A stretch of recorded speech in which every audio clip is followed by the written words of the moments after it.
Parmi les chefs pâtissiers les plus populaires de France, Nina Métailler est à la tête d'un véritable empire de la gastronomie. Malgré tout, elle arrive à conjuguer vie professionnelle et vie de famille. En couple depuis plus de 14 ans avec Mathieu, elle cesse de confier sur leur relation pour le magazine Elle.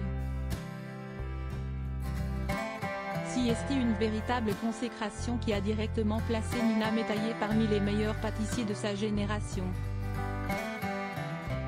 En 2023, la Française est élue meilleure pâtissière mondiale, un titre décerné par l'Union internationale des boulangers et pâtissiers.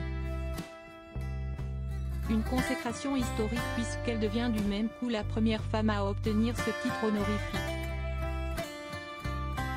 Pourtant, la native de La Rochelle, Charente-Maritime, est habituée aux honneurs puisqu'elle a été élue meilleure pâtissier de l'année en 2016 par le magazine Le Chef, avant de recevoir le même titre l'année suivante par le guide Goemio. Considérée comme l'une des meilleures pâtissières du moment, la Rochelaise est une acharnée du travail, mais elle n'oublie pas pour autant sa vie amoureuse.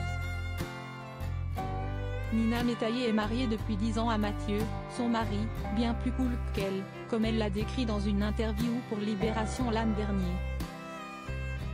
Après une jeunesse entre le Mexique et la France, celle qui a participé à la saison 3 de Qui sera le prochain grand pâtissier ? Sur France 2 hésite à partir soit en Italie, soit aux Caraïbes.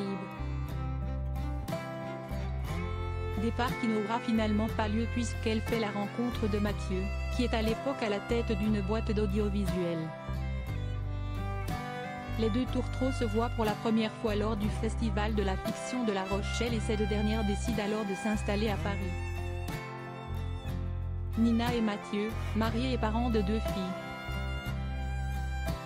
Malgré tout l'amour qu'ils se portent, la vie de Nina Métailler et Mathieu est très chargée et les moments à deux sont assez rares, surtout au début, lorsque la chef pâtissière travaille pour Jean-François Piège. Je commençais à 7h du matin pour finir à 2h, et je travaillais le week-end. Je voyais très peu mon mari, ce qui est toujours le cas. Je trouve ça très courageux de sa part de ne jamais me l'avoir reproché, confie-t-elle au magazine Elle. Ensemble, Nina et Mathieu ont eu 2 filles, Anastasia et Adèle. Le couple vit dans un appartement de 50 mètres carrés, au 5e sans ascenseur, avec leurs 2 enfants, situé dans le 15e arrondissement de Paris et a trouvé son équilibre malgré des absences à répétition.